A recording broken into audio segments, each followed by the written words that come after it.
Okei. Räägime piimahammastest. Enamasti me mõtleme neist kui millestki, mis lihtsalt tulevad ja lähevad, eks? Aga mis siis, kui ma ütleksin sulle, et see on üks suurimaid ja kulukamaid esiarvamusi lapsevanemaks olemise juures? Just nii. Täna vaatamegi lähemalt, miks need väiksed hambad on tegelikult uskumatult olulised. Ja siin ta ongi. Meie tänase jutu peategelane. Armas väike piimahammas. Ja esimene mõte on ju alati, et see kukub nagu nii varsti välja. Aga tegelikult on selle väikese tegelase õlgadel hiiglaslik vastutus. Me räägime siin sinu lapse tuleviku naeratusest. Ja see tekitabki selle põhiküsimuse, eks ole. Miks me siis nii laialdaselt usume, et nendega pole vaja nii palju muretseda? Kust see mõte üldse tulnud on? Hakkamegi seda nüüd lahti harutama.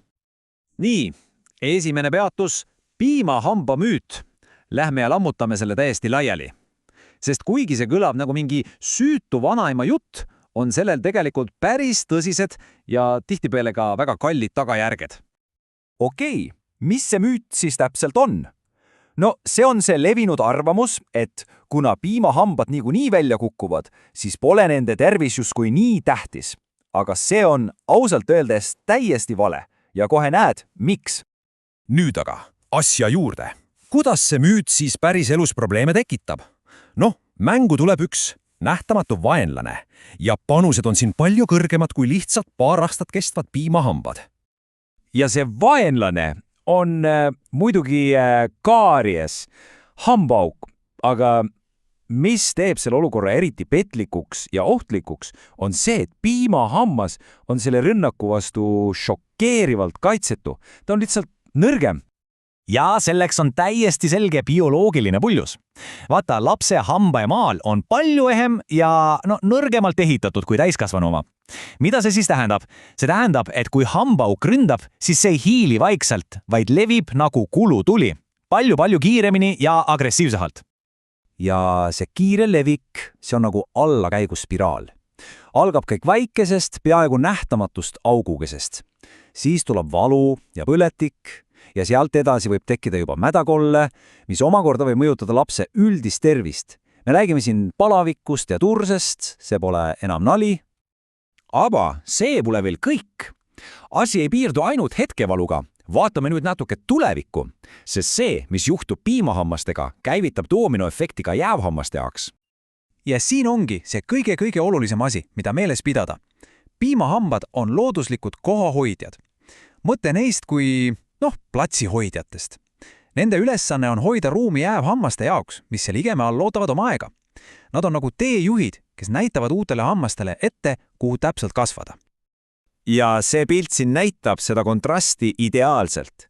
Ühelt pool on see, mida me eeldame, tugev hammas, mis peab kõigile rünnakutele vastu, aga teisel pool on tegelikkus.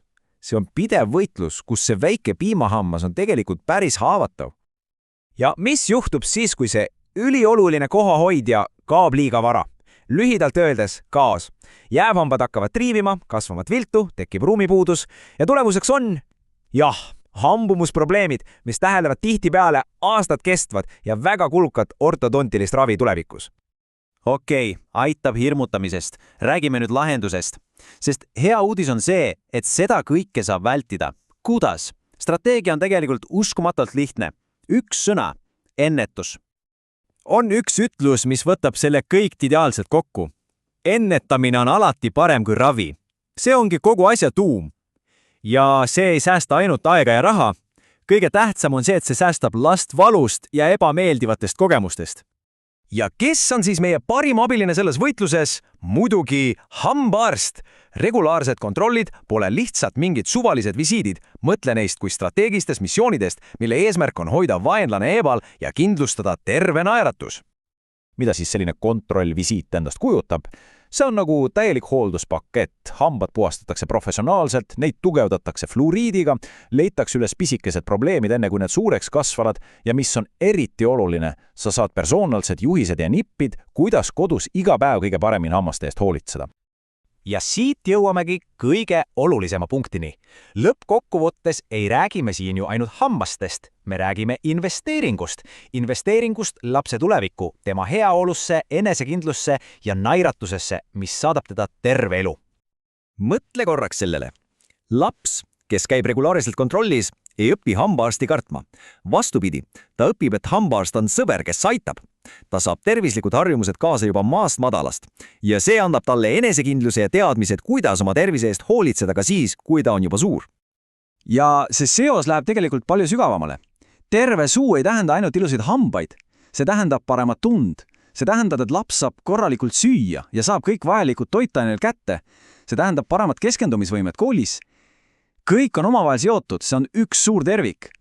Nii et kokkuvõttes on sõnum väga lihtne. Hoolitsedes täna nende väikeste piimahammaste eest, ei lahenda me ainult tänaseid probleeme.